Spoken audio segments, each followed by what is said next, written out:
자, 우리 잠시 함께 요약을 하면서 시작을 해보겠습니다. 바울은 이 갈라디아서 2장과 3장에 걸쳐서 율법을 지키는 것으로는 구원받을 수 없습니다.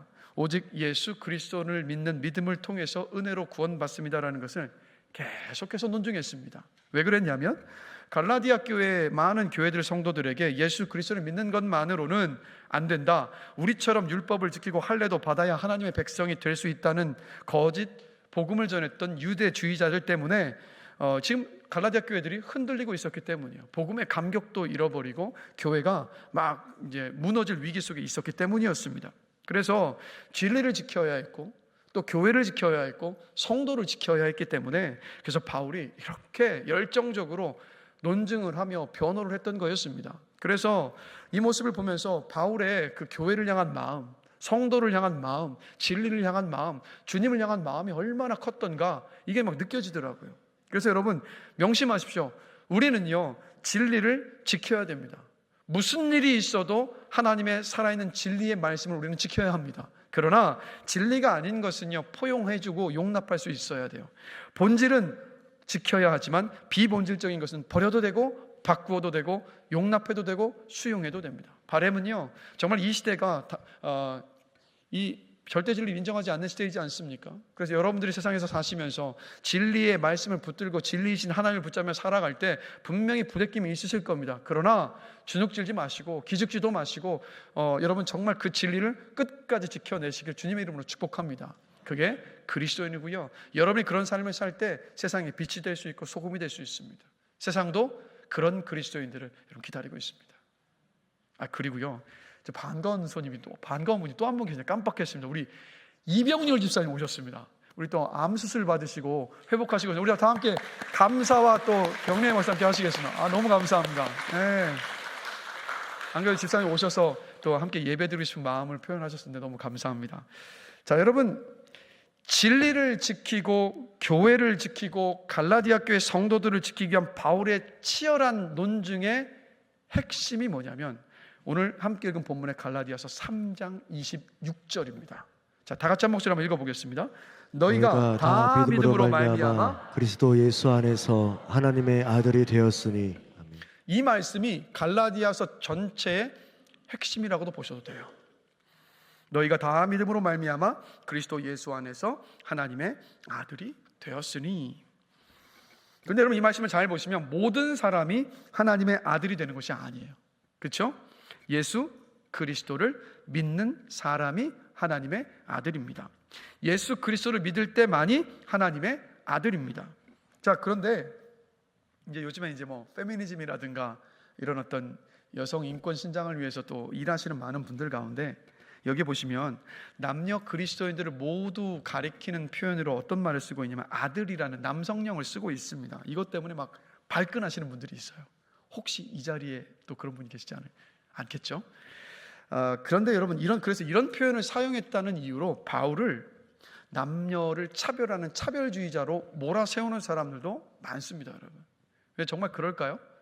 바울이 여자 성도를 더 하찮게 여겨서 그래서 이 아들이라는 표현을 썼을까요? 여러분 그렇지 않습니다. 바울이 이 갈라디아서를 쓸 당시에 딸은요, 여자는 재산을 상속받을 수가 없었습니다. 오직 아들만이 재산을 상속받을 수가 있었습니다. 그래서 바울이 사용한 이 아들이라는 표현은 여자들에게는 금지된 지위였던 법적인 상속자를 의미하는 겁니다. 그래서 이 말씀은 이런 뜻이에요. 너희가 다 믿음으로 말미암아 그리스도 예수 안에서 하나님의 법적인 상속자가 되었으니라는 말씀입니다. 그렇기 때문에 오히려 이 여성 그리스도인들에게 이 말씀은 그 당시에 파격적인 말씀이었어요. 왜 그렇습니까? 예수 그리스도를 믿음으로 남자만 받을 수 있었던 하나님 나라의 그 유업을 여자들도 동일하게 받을 수 있다는 것이었기 때문에 이 당시에 급진적인 메시지였고 너무도 큰 은혜의 말씀이었던 겁니다. 그러니까 성경 속에서 왜 하나님을 아버지라고만 부르느냐, 왜 아들이라고 하느냐 때문에 여러분 시험 들지 마십시오. 그 표현자 자체는 다 그 시대적인 환경과 상황들 속에서 우리에게 줄 은혜를 담고 표현하기 위해서 사용되었던 것들임을 기억하시면서 정말 여러분들이요 바르고 건강한 신앙 가운데 세워지시기를 축복합니다. 우리가 여러분 예수 그리스도를 믿음으로 하나님의 아들이 되었는데 이 하나님의 아들이 된 일을 27절을 보면 또 이렇게 설명하고 있습니다. 같이 한번 읽어보겠습니다. 누구든지 그리스도와 합하기 위하여 세례를 받은 자는 그리스도로 옷 입었느니라. 자, 이 말씀을 잘 보시면 우리가 몇 주 전에 세례식이 있었고 세례식에서 정말 큰 은혜를 우리도 같이 함께 입었습니다. 그런데 여기서 말하는 세례는 그 물로 받는 세례를 의미하는 것이 아니에요, 여러분. 자, 고린도전서 12장 13절 말씀 다 같이 한번 읽어보겠습니다. 우리가 유대인이나 헬라인이나 종이나 자유인이나 다 한 성령으로 세례를 받아 한 몸이 되었고 또 다 한 성령을 마시게 되었느니라. 아멘. 자, 우리가 예수 그리스도를 우리의 유일한 구원자로 또 우리 인생의 주인으로 인정하고 받아들이는 순간 어떤 일이 벌어지죠? 성령님께서 우리 속에 들어오십니다. 그리고 우리와 함께 하십니다. 그래서 여기에서 본문에서 말하고 있는 27절에서 말하고 있는 세례는 물로 받는 세례를 의미하는 것이 아니라 바로 성령의 세례를 받는 것을 말해요. 성령께서 우리 안에 오시는. 그래서 성령님의 또 다른 이름이 뭐냐면 그리스도의 영이십니다. 그래서 성령께서 우리 안에 계시기 때문에 그리스도의 영이 우리 안에 함께하고 계시기 때문에 우리는 예수님과 연합이 된 거예요. 그렇기 때문에 예수를 믿는 믿음 안에서 예수님의 순종이 우리의 순종이 되고 예수님의 의가 우리의 의가 되어져서 하나님께서 우리를 뭐라고 부르시는 겁니까? 너는 나에게 의인이다. 너는 내 아들이고 딸이다라고 말씀하여 주시는 겁니다. 자, 그렇다면 그리스도로 옷 입었다라는 것은 어떤 뜻일까요, 여러분? 자, 여러분은 그리스도로 옷 입으셨습니까? 옷이요. 지금 여러분은 옷 입고 계시잖아요. 아, 그래도 아멘이세요, 권사님? 알겠습니다. 여러분, 우리는 다 구원 받았습니다. 그러나 여전히 죄를 짓는, 죄를 좋아하는 경향이 있나요, 없나요? 있죠.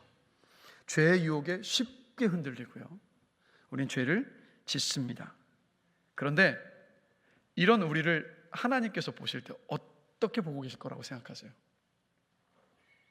구원받았지만 여전히 죄를 짓는 우리를 하나님 어떻게 바라보고 계실까요? 네? 불쌍하게 바라보신다. 또요? 막 이렇게요? 이놈 자식 또 너 죄 지었냐? 이 매를 좀 들어. 이런 마음으로 보실까요, 여러분? 아니에요, 여러분. 이런 우리를 보실 때 하나님은 예수님을 보시는 것처럼 우리를 보십니다. 우리를 보실 때 우리를 보시는 것이 아니라 아들 예수님을 보시기 때문에 우리를 아들로 봐주시는 거예요. 이게 예수 그리스도로 옷 입은 거예요. 그래서 예수님의 행하심과 구원하심 때문에 하나님이 보시기에 우리가 사랑스럽습니다. 하나님의 자녀가 된 우리를 바라보시는 하나님의 모습을 가장 잘 묘사한 성경, 제가 너무 좋아하는 말씀인데 스바냐 3장 17절입니다. 자, 같이 한번 읽어보겠습니다. 너의 하나님 여호와가 너의 가운데 계시니 그는 구원을 베푸실 전능자이시라. 그가 너로 말미암아 기쁨을 이기지 못하시며 너를 잠잠히 사랑하시며 너로 말미암아 즐거이 부르며 기뻐하시리라. 아멘. 이게 지금 여러분을 보시는 하나님의 마음이고 하나님의 태도이시고 하나님의 눈길이시라고요. 어떠십니까? 너무 감사하지 않습니까? 우리는 예수 그리스도로 옷 입은 사람들이기 때문에 하나님은 언제나 우리를 예수님을 대하시듯 대하십니다. 우리를 보실 때 그렇게 기뻐하시고 그렇게 사랑스럽게 보십니다. 자, 저를 옆에 계신 분들에게 이렇게 한번 말씀해 보십시다. 하나님이 옆 사람 보시면서 하나님이 당신을 그렇게 기뻐하십니다. 자, 또 다시 옆 사람들에게 하나님이 당신을 그렇게 사랑스러워 하십니다.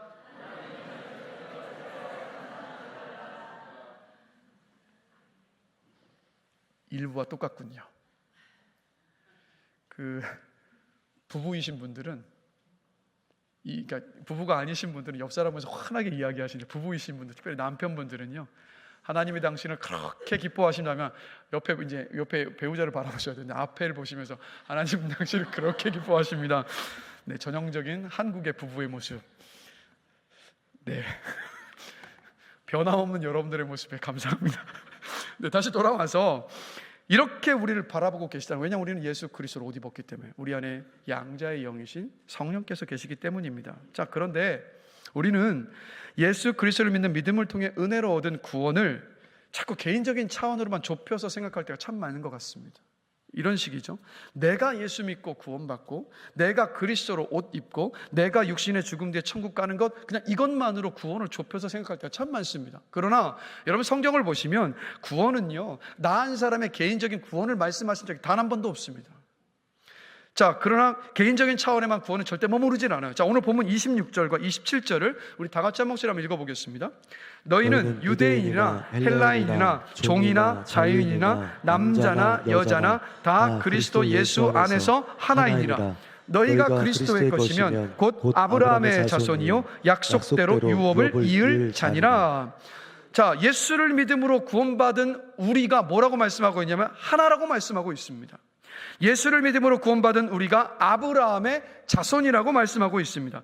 약속대로 유업을 이을 자들이라고 말씀하고 있어요. 자, 디도서 2장 14절을 보면 이 본문의 의미를 더 잘 설명해 주고 있죠. 같이 한번 읽습니다. 우리를 대신하여 자신을 주심은 모든 불법에서 우리를 속량하시고 우리를 깨끗하게 하사 선한 일을 열심히 하는 자기 백성이 되게 하려 하심이라. 자기 백성이 되게 하려 하심이라. 무슨 말입니까? 우리가 예수 그리스도를 믿음으로 구원받은 하나님의 백성이 되었습니다. 하나님은 우리가 예수 그리스도를 믿음으로 구원받은 공동체에 속하게 하셨습니다. 구원받은 하나님의 백성들의 모임, 구원받은 하나님의 백성들의 공동체가 바로 뭡니까? 교회예요. 바로 교회라고요. 그래서 하나님은 우리에게 하나님의 가족 공동체인 교회를 주시기 위해서 우리를 구원하시고 자녀 삼아 주신 겁니다. 자, 우리가 사는 이 세상은요, 잘 보시면 돈을 가지고 노골적으로 사람을 차별하고 평가하는 그런 자본주의 사회입니다. 그렇죠? 다들 겪고 계시잖아요. 이 VIP 고객이 있는데 VVIP 고객이 있더라고요. 그렇죠? 이 어떤 돈을 따라서, 그러니까 실수로 돈 좀 벌었는데 그것으로 사람을 차별해요. 그 다음에 외모로도 그렇게 사람을 차별하고 또 평가합니다. 비교하죠. 근데 외모는요, 우리가 주문 제작한 게 아니라 하나님이 주신 대로 받은 거잖아요. 그렇죠? 근데 왜 이걸 가지고 그렇게 차별하고 평가합니까? 우리나라는 땅덩이가 좁습니다. 그렇죠? 근데 희한한 일이 있어요. 왜 이렇게 큰 차가 많죠? 시간이 가면 갈수록 사람들이 더 큰 차를 원하고 더 좋아합니다.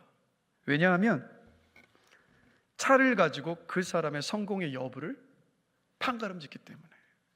그래서 작은 차를 모시는 분들이 길거리에서 무시당했던 경험들을 참 많이 하시더라고요.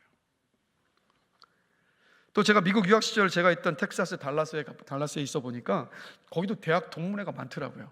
막 서울대학 동문회, 연세대학 동문회, 이화여대 동문회, 이렇게 동문회가 참 많더라고요. 그런데 여러분, 미국 땅에서 이민 1세대가 미국에서 할 수 있는 일은요, 대다수가 어떤 일이냐면 세탁소, 도넛 가게, 샌드위치 가게입니다. 자, 같은 일을 하면서 같은 어려운 이민 생활을 하면서도요, 이민 생활에 사실 아무런 영향을 줄 수 없는 어느 대학 출신이라는 그것 가지고요, 보니까 이민 사회에서도 차별을 하더라고요. 비교를 하더라고요. 이게 우리가 사는 세상의 모습입니다. 자, 그런데 교회는 어떤 곳입니까? 자, 에베소서 2장 19절 함께 보실까요? 우리 한 목소리 한번 읽어보겠습니다.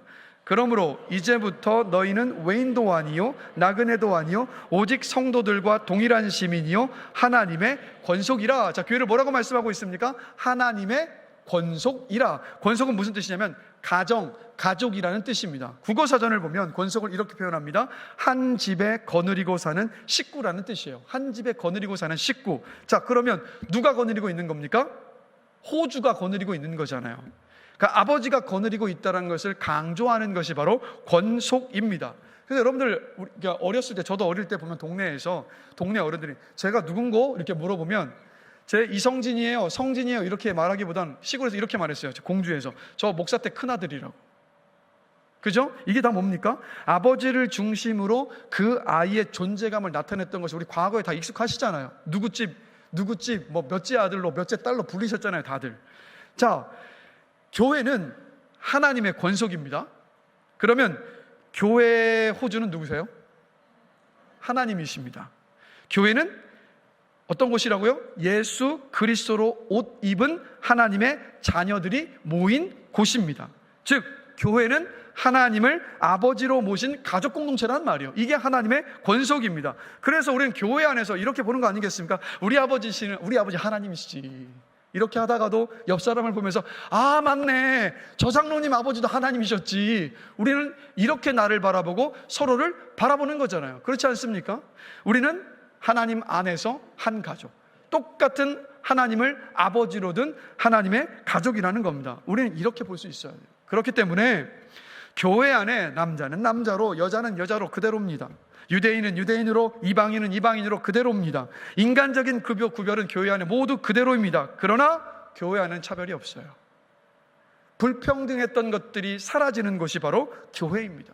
교회 안에는 인류 성도나 이류 성도는 없어요. 모두가 다 똑같이 그냥 성도고 하나님의 자녀입니다. 교회는 어떤 위치, 어떤 지위에 있든 상관이 없이 그 사람이 예수 그리스도를 믿는 하나님의 자녀라는 그 한 가지 사실만으로 사랑을 부어주고 사랑을 주고받는 곳, 그곳이 바로 교회입니다. 그래서 너희는 유대인이나 헬라인이나 종이나 자유인이나 남자나 여자나 다 그리스도 예수 안에서 하나이니라 라고 말씀하고 있는 거예요. 그래서 교회는 세상에서 사람을 나누고 차별하고 비교하는 모든 담과 차별들이 다 허물어지는 것, 그것이 바로 교회입니다. 우리 교회가 하나님께서 바라시고 원하는, 뜻하셨던 이런 교회로 빚어져 가고 있음을 전 믿습니다. 그런 교회를 세워가시고 누리셔야 됩니다. 얼마나 감사합니까?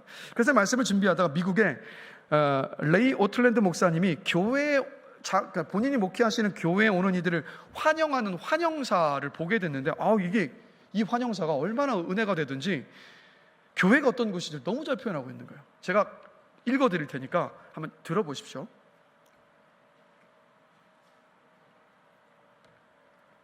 교회에 오신 걸 환영합니다. 우리는 모두 그리스도의 보혈을 통해 교회 안으로 들어옵니다. 우리가 일주일에 나머지를 사는 세상 밖에서 우리는 결코 기대에 부응하지 못합니다. 우리의 삶은 결코 완전하지 못합니다. 온전히 받아들여지지도 못합니다. 그래서 우리는 그리스도께서 십자가에서 완수하신 과업을 통해 교회 안으로 들어옵니다. 여기에 차이가 있습니다. 우리가 받아들여질 수 있는 이유는 우리가 이미 완성된 완전함 속으로 들어왔기 때문입니다. 그래서 우리는 약해도 괜찮습니다. 우리 자신에게, 서로에게, 주님에게 솔직해져도 괜찮습니다. 주님은 말씀하십니다. 우리는 하나란다. 환영합니다. 지쳐서 쉼이 필요한 모두에게, 슬퍼서 위로를 갈망하는 모두에게, 실패해서 용기를 바라는 모두에게, 죄를 지어서 구주가 필요한 모두에게, 이 교회는 죄인들의 친구이신 예수님의 이름으로 저 문을 활짝 엽니다. 환영합니다. 여러분들을 여기에서 뵈니 참 반갑고 기쁩니다. 이게 교회죠. 더 나아가 우리는요, 부족하고 실수도 하고 잘못을 저지르기도 하지만 하나님의 가족 공동체인 교회 안에서, 특별히 목장 안에서 서로를 존중해주고 위해주고 격려해주고 사랑할 때 또 위로받고 우리 안에 상처와 열등감이 치유되는 은혜를 누립니다. 신앙을 지키며 세상 속에서 살아가는 것이 외롭고 힘들 때가 참 많지만 교회 안에 와서 믿음의 친구들을 보면서 위로를 얻고 용기를 얻습니다. 여러 가지 인생의 문제들, 가족에게도 오픈하지 못하는 그 문제들까지도 내놓고 함께 기도합니다. 하나님의 자녀로서 내 마음을 열고 나를 드러내 보이고 또 다른 사람들이 마음을 열고 자신을 오픈하는 교제 속에서 성령님의 역사가 일어나는 것이 바로 여러분 교회입니다. 그래서 우리는 교회 안에서 성숙해져 가고 성장해 갑니다. 이게 바로 교회예요. 이게 바로 교회입니다. 그러니까 말씀을 준비하면서 그 유학 시절 한번 돌아본 거예요. 참 외롭고 힘든 시간들이었는데 저나 아내나 그 유학 생활을 어떻게 견뎌낼 수 있었고 또 돌파할 수 있었을까 가만히 돌아보니까 이유가 이거더라고요. 교회 때문에.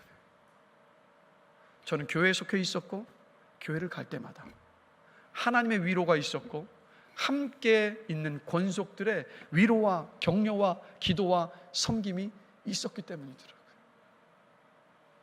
여러분에게도 우리 교회가 그런 교회인 줄로 믿습니다.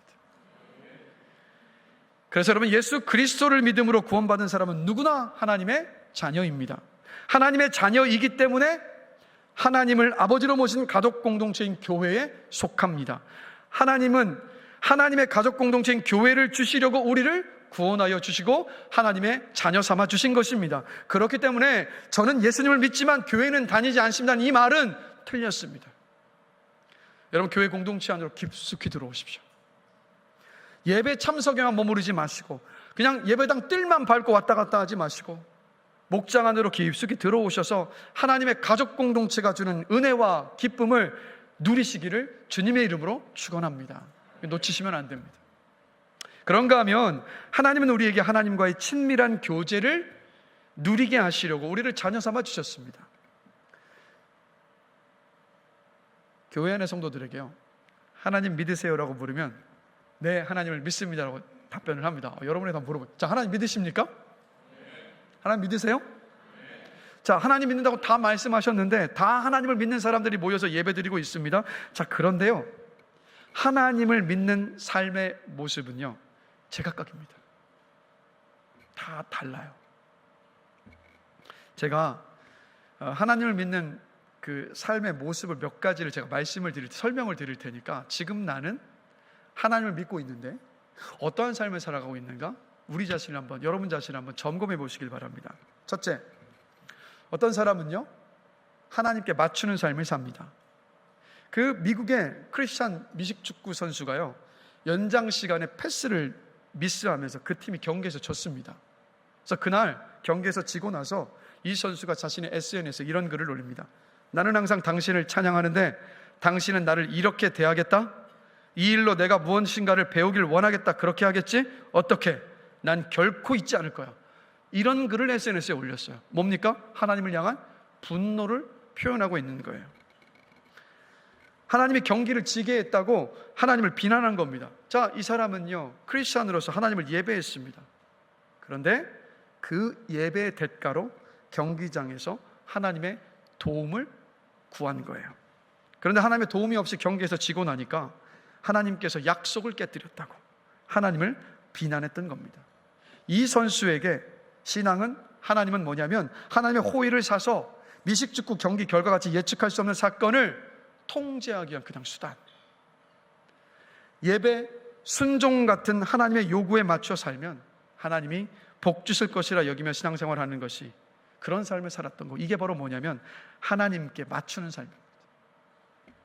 요한복음 9장을 보면 예수님께서 한 맹인을 만나세요. 그래서 제자들이 예수님께 묻습니다. 선생님, 이 사람이 맹인으로 태어난 것이 누구의 죄 때문입니까? 이 사람의 죄 때문입니까? 이 사람의 부모의 죄 때문입니까? 그러니까 제자들이 볼 때 눈이 먼 맹인으로 태어났다는 것은 뭡니까? 하나님의 저주였고 불순종의 대가라고 본 거예요. 그렇기 때문에 이 맹인은 하나님께 심판받았다고 단정지었던 겁니다. 자, 그런데 예수님은 이렇게 말씀하세요. 이 사람이나 그 부모의 죄로 인한 것이 아니라 그에게서 하나님이 하시는 일을 나타내고자 하심이라.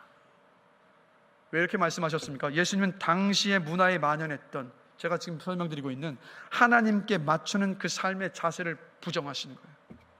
지적하시는 거예요. 불순종했다고 기계적으로 재앙이 임하는 것도 아니고, 순종했다고 해서 물질의 복을 받고 고난이 사라지는 것을 보장하지 않는다는 것을 예수님이 분명히 말씀하셨던 겁니다. 그래서 이렇게 하나님께 맞추는 삶은 어떻게 되냐면 죄의식과 두려움과 종교 행위의 짐을 그냥 더할 뿐입니다. 기대했던 대로 되지 않으면 영영 하나님과의 그 관계를 회복하지 못하는 그 자리에까지 갈 수도 있어요. 이게 하나님께 맞추는 삶의 모습입니다.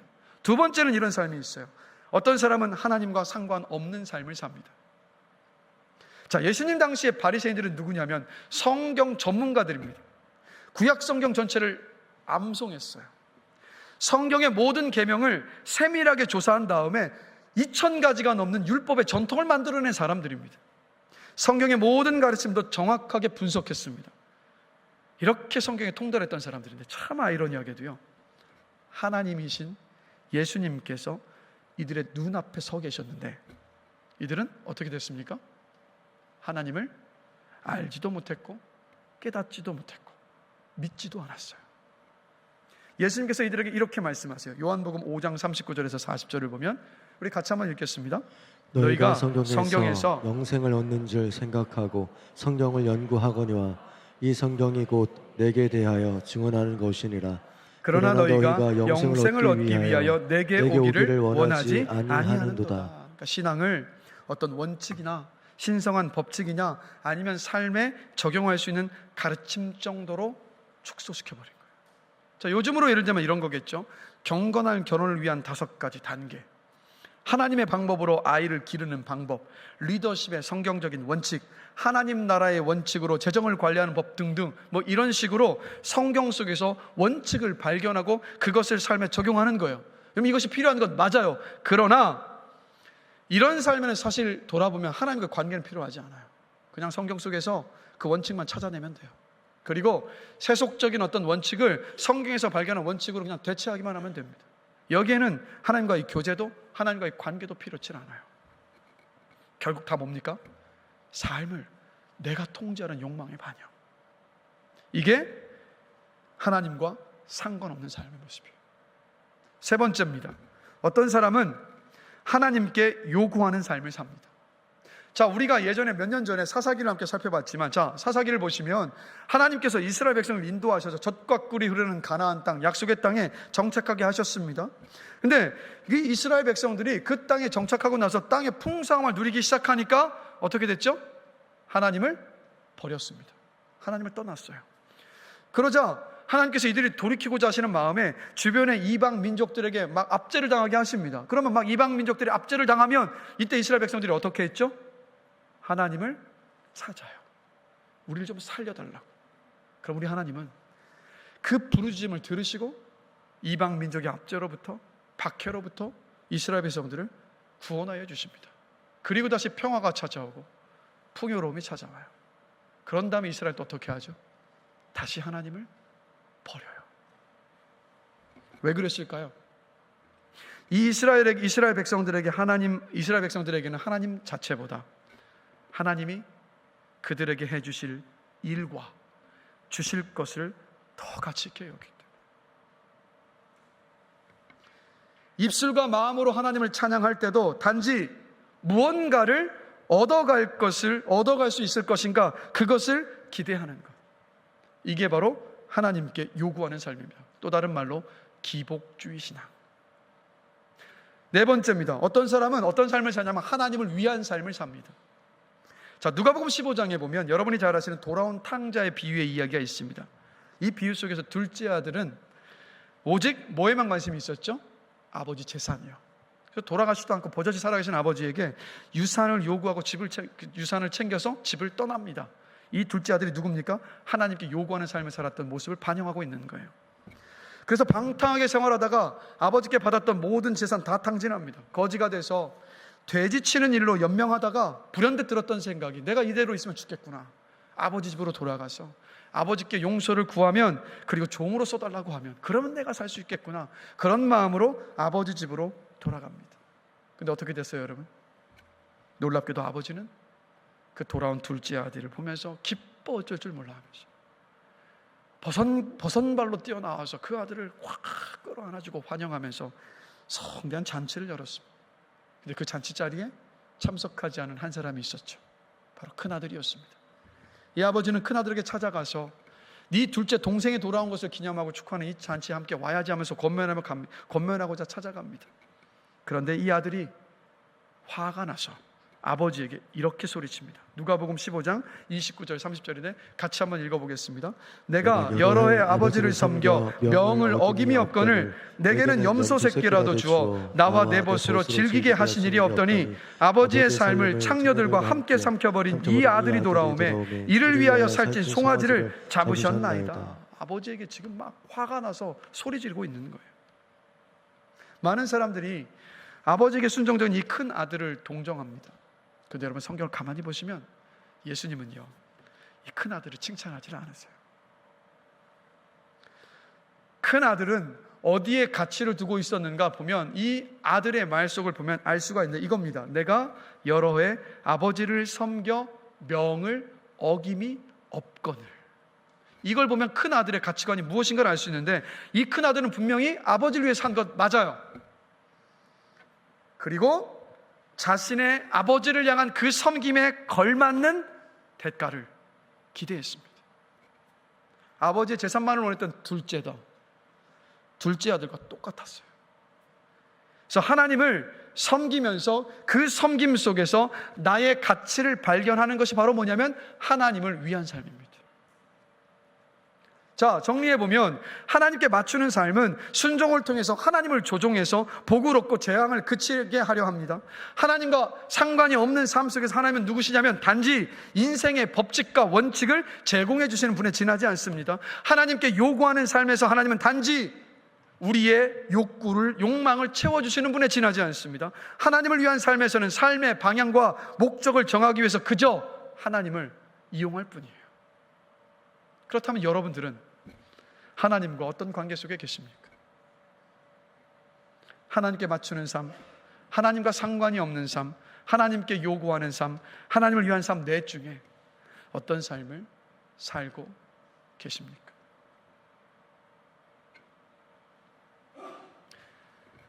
자녀가요, 좋은 부모를 통해 누릴 수 있는 것이 많습니다. 그렇죠? 어떤 것이 있을까요, 여러분? 자녀가 좋은 부모를 통해 누릴 수 있는 것 뭐가 있죠? 자유롭게 생각나는 데 말씀해 주시면 됩니다. 즐겁고 행복한 것. 네, 또요. 자녀가 좋은 부모를 통해서 누릴 수 있는 것. 평안한 삶. 말씀, 편안한 삶. 또요. 쉽게 생각하시면 많잖아요. 뭐 맛있는 거 먹여주고 여행도 시켜주고 공부도 시켜주고 맞잖아요. 뭐 좋은 것도 사주고 옷도 입히고 이거 다 좋은 부모를 통해서 자녀가 누릴 수 있는 것 아니겠습니까? 자, 그런데 자녀가 부모를 통해서 누릴 수 있는 가장 값진 것은 이것들이 아닙니다. 그렇죠? 이것들이 가장 값진 것이 아니에요. 자, 조금 전에 말씀드렸던 돌아온 탕자의 비유에서 큰 아들에게 아버지가 이렇게 말해요. 누가복음 15장 31절 32절인데요. 같이 한번 읽어보겠습니다. 너는 항상 나와 함께 있으니 내 것이 다 내 것이로되 이 내 동생은 죽었다가 살아났으며 내가 잃었다가 얻었기로 우리가 즐거워하고 기뻐하는 것이 마땅하다. 자, 이 말씀을 보면 아버지가 가장 중요하게 생각했던 것이 뭡니까? 뭐죠? 아들들과 함께하는 거예요. 아들들과 함께하는 것. 아들들과 함께하면서 아들들과 친밀한 교제 속에 있는 것. 이게 아버지가 원하는 거였어요. 자녀가 부모를 통해 누릴 수 있는 가장 값진 것은 뭐냐면 부모에게서 얻을 수 있는 것, 부모가 주는 그것이 아니라 부모와의 친밀한 관계입니다. 맞잖아요. 그래서 이 세상을 가만히 보시면 험난하고 어려운 인생길 속에서도요, 주저앉지 않고 당당하게 어려움들을 돌파하고 뚫어나가는 사람들의 공통점이 있습니다. 부모와의 관계가 좋아요. 그 부모가 늘 지지자가 되어주고 그 부모를 신뢰하는 믿음 안에 있는 그 관계 속에 있는 자녀들이 세상을 그렇게 당차게 살아나가더라고요. 몇 해 전에요, 초등학교 2학년 아이가 쓴 아빠는 왜라는 시가 화제가 된 적이 있습니다. 이런 시입니다. 엄마가 있어서 좋다. 나를 예뻐해 주셔서. 냉장고가 있어서 좋다. 나에게 먹을 것을 주어서. 강아지가 있어서 좋다.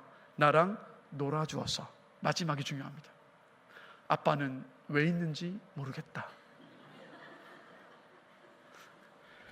이게 씁쓸한 대한민국의 아버지들의 모습을 반영한 시라고 보여져요.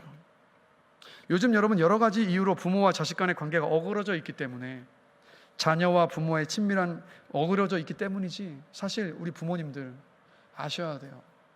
자녀들이 바라는 건 부모와의 친밀한 관계라는 거예요.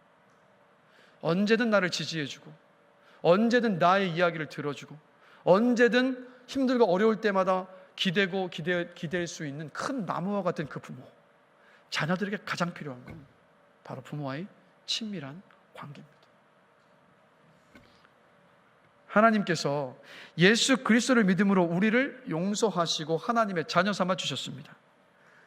그 이유는 돌아온 탕자의 비유의 아버지처럼, 왜 그렇게 하셨습니까? 하나님은 우리와 함께 하시면서 우리와 관계를 누리고 싶으셨기 때문이에요, 여러분. 본문 4장 6절 함께 보실까요? 같이 한 목소리 한번 읽어보겠습니다.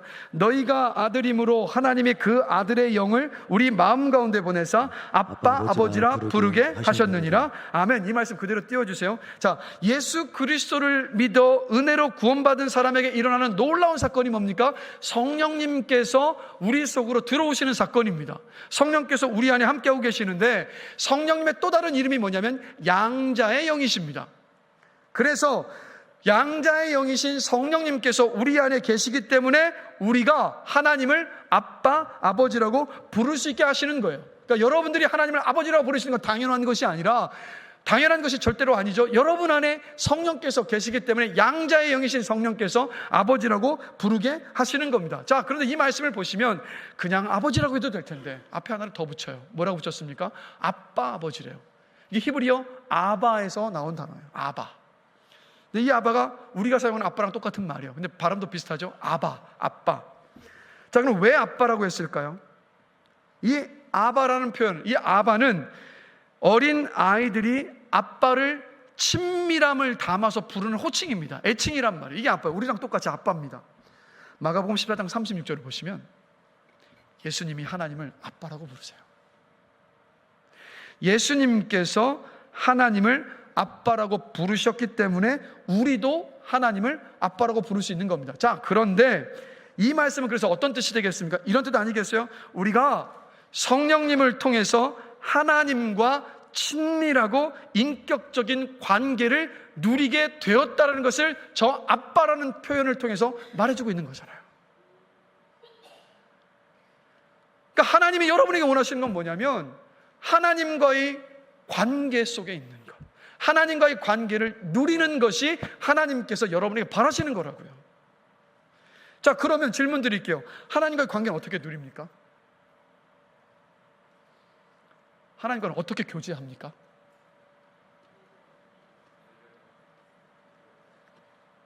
자, 오늘 우리가 예배하는 하나님은, 또 우리가 아버지라고 부르고 고백하는 우리 하나님은, 우리가 아빠라고 부르면 무엇이든 이야기하고 의지할 수 있는 우리 하나님은 어떤 분이시냐면 만물의 창조자이시고 만물의 주관자이십니다. 시간을 창조하신 시간의 창조자이시고 시간의 주관자이십니다. 하나님은 스스로 존재하시는 분이십니다. 그렇기 때문에 하나님은 스스로 충만하신 분, 부족함이 하나도 없으신 분이십니다. 하나님은 너무 크고 위대하시고 아름다우셔서 우리 힘으로 알 수가 없어요, 여러분. 근데 우리 하나님은 압니다. 어떻게 알 수 있죠?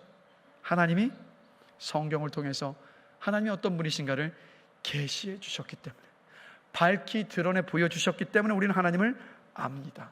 그래서 하나님과 교제한다는 것은 뭐냐면 성경에 계시해 주신 하나님이 누구신지를 알아가고 그렇게 알게 된 하나님을 신뢰하면서 살아가는 것이 하나님과 함께하는 삶이고 하나님과 교제하는 삶입니다. 이것을 원하신다고요. 자, 여러분 보세요. 이겁니다. 예를 들면 이겁니다. 자, 자본주의 사회, 결과 중심주의 사회, 경쟁 사회에서 사는 우리는요, 내 삶의 이유, 내 존재 가치를 어디에서 찾습니까? 성공, 성취, 소유, 사람들의 인정을 통해서 얻고자 합니다. 그런데 나는 가치 있는 존재다, 내 삶은 가치 있다라고 평가를 내리는 사람이 몇이나 있을까요? 여러분들은 어떻습니까? 도리어 남들과 비교하면서 난 쓸모없는 존재인 것 같아, 내 삶은 가치 없는 것 같아, 이런 평가를 내리기가 더 쉽지 않습니까? 스스로를 정죄해요. 다른 사람들의 평가에 천국과 지옥으로 오갑니다. 세상은 그래요. 그런데 하나님은 예수 그리스도를 믿어서 하나님의 자녀된 우리를 예수님께 하셨던 그대로 이렇게 말씀하십니다. 같이 한 목소리 한번 읽어보겠습니다. 마가복음 1장 11절 같이 읽습니다. 너는 내 사랑하는 아들이라 내가 너를 기뻐하노라. 나는 내가 쓸모없는 것 같고 내 인생은 뭔가 의미가 없고 정말 아무것도 아닌 것 같은 생각이 들 때, 그 순간에조차도 하나님은 어떻게 부르신다고요? 이렇게 말씀하신다. 너는 내 사랑하는 아들이고 딸이다. 내가 너를 기뻐하노라. 자, 말씀을 따라서 한번 고백해 보시겠습니다. 나는 하나님이 사랑하시는 아들이고 딸이다. 하나님이 나를 기뻐하신다. 여러분, 우리를 향한 이 하나님의 말씀을 깊이 묵상하면요, 우리 안에 계시는 성령님께서 이런 고백의 자리까지 인도해 가세요.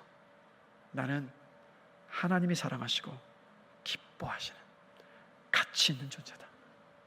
이것만으로도 내 삶은 아름답고 의미가 있다. 이 시대 속에 우리에게 필요한 거 바로 이거 아닙니까? 아버지 하나님께서 나를 어떻게 대하여 주시고 어떻게 생각하시는지를 알고 묵상하는 것. 그럴 때 스스로를 정지하면서 다른 사람들의 비교와 평가에서 자유할 수 있습니다. 그리고 또 인생이 어렵고 두려운 까닭은 뭡니까, 여러분? 앞날을 알 수가 없으니까요. 그리고 인생의 수많은 선택들을 내가 내려야 되는데 그 선택에 내가 책임을 져야 하기 때문에 그래서 인생이 어렵고 두렵습니다. 그러다 보니까 주저하게 되고 결정도 미루게 되고 자신감을 잃어버리기도 합니다. 자, 이런 우리들에게 주님이 뭐라고 말씀하시냐면 이렇게 말씀하십니다. 볼지어다 세상 끝날까지 내가 항상 너와 함께 있을지어다라고 말씀하십니다. 제가 지난 금요일 금요성령 집회에서 나눴는데 이 말씀은 이렇게 말씀하시는 거잖아요. 너는 내가 반드시 함께하는 사람이야 라는 뜻이잖아요. 여러분은 기억하십시오. 창조주 하나님, 전능하신 하나님께서 알아주시는 사람이고 전능하신 하나님께서 언제나 반드시 꼭 함께하시는 사람들입니다. 그래서 한번 우리 고백해 보십시다. 나는 하나님이 반드시 함께 하시는 사람이다. 옆 사람에게 한번 고백해 보겠습니다. 당신은 하나님이 반드시 함께 하시는 사람입니다. 어떠세요, 여러분? 그냥 하나님의 이 말씀 하나만으로도 삶을 대할 용기, 삶을 살아낼 용기가 생겨나지 않습니까? 이게 그리스도인의 힘이고 저력이고 저는 은혜인 줄로 믿습니다. 하나님이 이거 주시려고 우리를 구원하시고 자녀 삼아 주신 거예요. 하나님과의 그 교제 속에서 주눅 들고 축 처진 어깨를 다시 한번 이렇게 세우시고 여러분 앞에 놓인 하나님께서 허락하신 그 인생 살아내십시오. 그리고 인생에 닥쳐온 고난이 쉬운 사람 있습니까? 고난이 쉬운 사람은 없습니다. 목사인 저에게도 고난은 힘겹습니다. 근데 고난 속에 있는 고난을 힘겨워하는 우리들에게 하나님이 이렇게 말씀하시죠. 고린도전서 10장 13절 한 목소리로 같이 읽겠습니다. 사람이 감당할 시험 밖에는 너희가 당한 것이 없나니 오직 하나님은 미쁘사 너희가 감당하지 못할 시험 당함을 허락하지 아니하시고 시험 당할 즈음에 또한 피할 길을 내사 너희로 능히 감당하게 하시느니라. 아멘. 이 말씀은 고난 속에 있을 때마다 위로이고 소망이고 용기가 됩니다. 바로 이게 하나님과의 교제예요, 여러분. 이게 바로 하나님과의 관계를 누리는 겁니다. 기억하십시오. 하나님은 수단이 아니라 목적이십니다. 하나님이 주시는 그 무엇이 아니라 하나님 그 자체를, 하나님을 추구하십시오. 말씀을 통해서 하나님과의 교제를 누리시는 여러분들 되시기를 주님의 이름으로 간절히 축원합니다. 우리 말씀을 마무리하겠습니다. 찬양팀 다 올라와 주실까요? 정리해보면 하나님은 우리에게 하나님의 가족 공동체인 교회를 주시려고 우리를 자녀 삼아 주셨습니다. 하나님은 우리에게 하나님과의 친밀한 교제를 누리게 하여 주시려고 우리를 하나님의 자녀 삼아 주셨습니다. 자, 근데 한번 생각해 봤으면 좋겠어요. 자, 이게 상상해 보는 겁니다. 자, 지인이 여러분들에게 영양제를 선물을 했어요. 근데 대수롭지 않게 생각하고 그냥 약을 넣어두는 찬장 안에 넣어두었습니다. 근데 그러다가 TV를 보는데 지인이 준 그 영양제가 암을 예방하는데 특효약이라는 방송을 여러분이 보셨어요. 자, 그 다음에 여러분 어떻게 하십니까? 그 약 당장 꺼내야죠. 당장 꺼내서 알람 맞춰놓고 꼬박꼬박 먹지 않습니까? 왜 그래요? 가치를 알았기 때문에. 가치를 알면 그냥 안 둡니다. 자, 여러분, 하나님의 가족 공동체인 교회와 하나님과의 친밀한 교제가 똑같이요. 얼마나 귀하고 얼마나 가치 있는지를 알면 누립니다. 어느 정도 가치인지 아세요 혹시? 어느 정도 값어치인지 혹시 아십니까? 예수님이 십자가에서 물과 피를 다 쏟으시고 죽으시면서까지 우리를 하나님의 자녀되게 하시고 주고 싶으셨던 게, 그게 바로 하나님의 가족 공동체 교회이고, 그게 바로 하나님과의 친밀한 교제입니다. 무슨 설명이 더 필요합니까? 교회 마당만 밟지 마시고 교회 안으로 깊숙이 들어오십시오. 성도 간의 교제를 누리는 그 자리에 들어오십시오. 그리고 성경을 통해서 하나님과의 교제를 누리십시오. 여러분, 하나님께 영광 돌리고 싶으십니까? 그 다른 거 아닙니다. 하나님이 여러분에게 주신 복을 누릴 때, 그때 하나님 영광 받으십니다. 저는 우리 모두가 다 이 교회 공동체를, 하나님과의 교제를 감사하고 기뻐하며 누릴 수 있게 되기를 주님의 이름으로 간절히 축원합니다.